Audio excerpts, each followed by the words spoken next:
Happy Sunday, everybody. We are approximately 5 weeks away from Election Day, arguably the most critical election our country has seen in decades. Now, that said, I'm going to be pushing this political conversation just a little bit more. Now, look, I've got friends in all parties, but the one thing that we can always agree on is the conversation and the dialogue, and where that conversation lands is always the most critical part. Now, this is something that I've certainly not done in the past, so I'm going to go big. You guys know me. If I go big. So, guys, I had the opportunity to sit down with Vice President Joe Biden and Senator Kamala Harris to talk about a number of important issues that we're facing as a country. I thought it was a great and extremely productive conversation that we had. And as a registered independent for years now with centrist ideologies, I do feel that Vice President Biden and Senator Harris are the best choice to lead our country, and I am endorsing them to become President and Vice President of our United States. This past January, approximately 9 months ago, my old man died, and I didn't get a chance to say goodbye to him, but he always said that respect is given when it's earned. So you got to get out there and you got to earn it with your own two hands. And that was my very first question to Vice President Biden and Senator Harris. And that question is, how will you earn the respect of the American people once you're inside the White House? Here's that conversation. Hey, DJ. Hey. Hi. Hey, guys. I got to tell you, well, it is so good seeing you guys. Senator Harris, it's a pleasure to finally see you and finally meet you. Thank you. It is a pleasure to see you. I'm a huge fan of everything from Fast and Furious, all of them, to Jumanji. So thank you for your work. Thank you so much. Well, thank you for your work. Let me start off by saying, guys, I've been a lucky guy over the years in my life and my career to have been part of and participated in some real defining moments. And I have never publicly endorsed a presidential candidate or a vice presidential candidate in my life, over my career. So I figured let's kick this conversation off this way by me officially publicly endorsing you both to become president and vice president of our great country. Oh, that's fantastic. Thank you. That means a great incredible. deal to us, for real. Thank you. Really. Thank you. You guys are both obviously experienced to lead. You've done great things.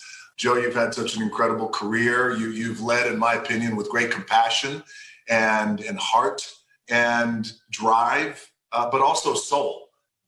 And you and I talked about that in the past and how important soul is. And Kamala, I'm going to embarrass you just for a little bit because I'm going to talk a little bit about your amazing experience. And you have been an attorney, a district attorney, a state attorney, a U.S. senator, smart, tough. I've seen you in those hearings. And in my opinion, you are a certified badass. I'm honored, and thank you for that. That's a huge compliment from you. You're welcome. Joe, you and I have talked about the relationship that you had with your father. This idea of respect and earning respect that our parents have taught us. My dad always said, respect is given when it's earned.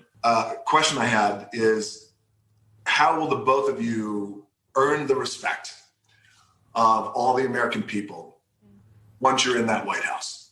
By doing what we say we're going to do, by keeping our word, by leveling with the American people, by taking responsibility. When we fail, acknowledge it. We're not going to be perfect, but take responsibility. Say, this is what I'm going to do. This is what I believe, and tell the truth. That sounds so basic, but the American people are strong. They're tough. They can take anything if you level with them and tell the truth. And one of the ways we're going to do it is demonstrate we mean what we say. Our administration, DJ, is going to look like America. It's going to be representative of all of America.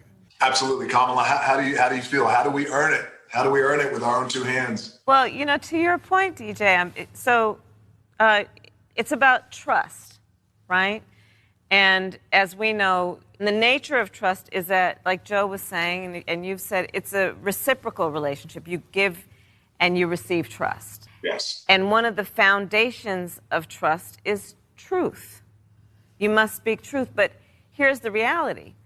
Truth can sometimes be really difficult to hear. And for that reason, sometimes people don't speak it. But you cannot have trust if you don't speak truth. You know that as a parent. We know that as parents.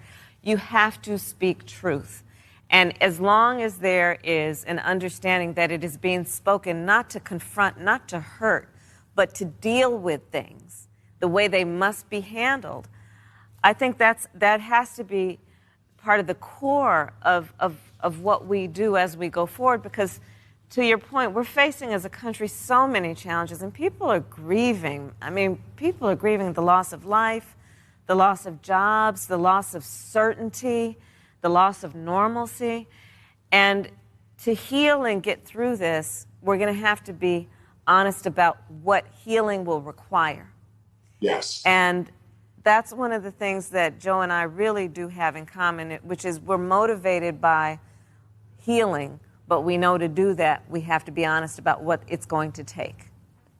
Yes, absolutely. You know, and to that point, when you're honest with a scenario and people who you care about, and obviously you guys, all of us care deeply about our American people, that when you mentioned the word decency, you mentioned the word respect and honesty, dealing with this, but it's also, it leads right into making progress, but through a humanity, and how important that progress is, but through humanity. And thank you for saying that. Truth and progress through humanity. I like the tie-in there of what Vice President Biden and Senator Harris said about truth, because as we all seek the truth, and as we all want to do our best to speak truthfully to each other, it's not to confront, it's not to hurt, but it's to make progress. And you know, to me, there's a lot of ways that we as a human race can make progress, but the most powerful way for us to make progress, to me, is through humanity, is through decency. Progress through humanity, progress through decency, through equality, progress through kindness, because kindness matters. I appreciate you guys joining me in this conversation here, and there is much more to come.